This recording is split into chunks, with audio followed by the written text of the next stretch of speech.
रात के 3 बजे अगर आपके घर का दरवाज़ा खुद नॉक होने लगे और बाहर कोई दिखे ही ना, तो आप क्या करोगे? आज की कहानी एक ऐसे लड़के की है जिसने गलती से दरवाज़ा खोल दिया। यह कहानी है महाराष्ट्र के एक छोटे से गांव की, जहां रोहन नाम का एक 22 साल का लड़का अपनी फैमिली के साथ रहता था। उनका घर गांव के थोड़े अलग कोने में था। आसपास ज़्यादा घर भी नहीं थे। रोहन एक नॉर्मल लड़का था। ना उसे भूतों पर विश्वास था, ना किसी पैरानॉर्मल चीज़ पर। लेकिन एक रात उसका यह विश्वास हमेशा के लिए टूट गया। रात के करीब 3 बजे थे। सब सो रहे थे। घर में बिल्कुल सन्नाटा था। तभी दरवाजे पर कोई दस्तक दे रहा था। रोहन की आंख अचानक खुल गई। उसने सोचा शायद सपना होगा, लेकिन फिर से वही आवाज़ आई, लेकिन इस बार थोड़ी तेज। रोहन का दिल तेजी से धड़कने लगा। इतनी रात को कौन हो सकता है? वो धीरे धीरे उठकर दरवाजे के पास गया, हाथ दरवाजे के हैंडल पर रखा और 1 सेकंड के लिए रुक गया। फिर उसने दरवाज़ा खोल दिया। दरवाज़ा खुलते ही ठंडी हवा का एक झोंका अंदर आया। रोहन ने बाहर देखा, पर वहाँ कोई नहीं था। ना कोई आदमी, ना कोई आवाज़, सिर्फ अंधेरा और दूर से कुत्तों की भौंकने की आवाज़ आ रही थी। रोहन को थोड़ा अजीब लगा, लेकिन उसने सोचा किसी ने मजाक किया होगा। वो दरवाज़ा बंद करके वापस जाने लगा।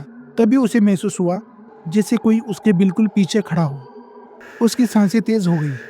वो धीरे से पीछे मुड़ा, लेकिन वहाँ कोई नहीं था। अगली रात रोहन ने डिसाइड किया कि अगर फिर आवाज़ आई तो वो दरवाज़ा नहीं खोलेगा। और फिर एग्जैक्टली 3 बजे फिर वही आवाज़ आई। इस बार आवाज़ धीमी थी, जैसे कोई कमज़ोर हो। रोहन चुपचाप बेड पर पड़ा रहा। तभी एक लड़की की आवाज़ आई, हमें अंदर आने दो। रोहन का खून जम गया। वो आवाज़ बिल्कुल दरवाजे के बाहर से आ रही थी। डर के बावजूद रोहन धीरे से उठा और विंडो के पास गया। उसने हल्का सा पर्दा उठाया और बाहर देखा तो एक लड़की खड़ी थी, सफ़ेद कपड़ों में। उसके बाल उसके चेहरे पर थे और वो धीरे धीरे से सर ऊपर उठा रही थी। जब उसका चेहरा दिखा तो रोहन के पैरों के नीचे से ज़मीन खिसक गई।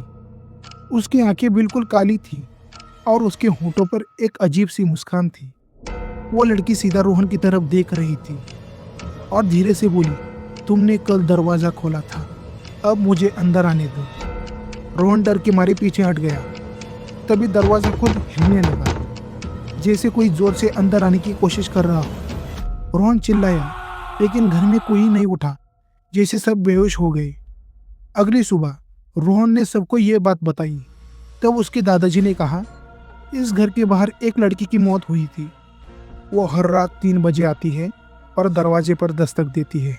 जो उसे अंदर आने देता है वो कभी वापस नहीं मिलता। उस दिन के बाद रोहन और उसकी फैमिली ने वो घर छोड़ दिया। लेकिन आज भी गांव वाले कहते हैं, अगर रात 3 बजे कोई नॉक करे तो कभी दरवाज़ा मत खोलना। अगर आपके साथ ऐसा हो तो आप क्या करोगे? कमेंट में ज़रूर बताना। क्या रोहन को उस भूत से छुटकारा मिला या नहीं, ये जानने के लिए पार्ट 2 ज़रूर देखो। और ऐसे ही रियल हॉरर स्टोरीज के लिए हमारे चैनल को सब्सक्राइब करिए।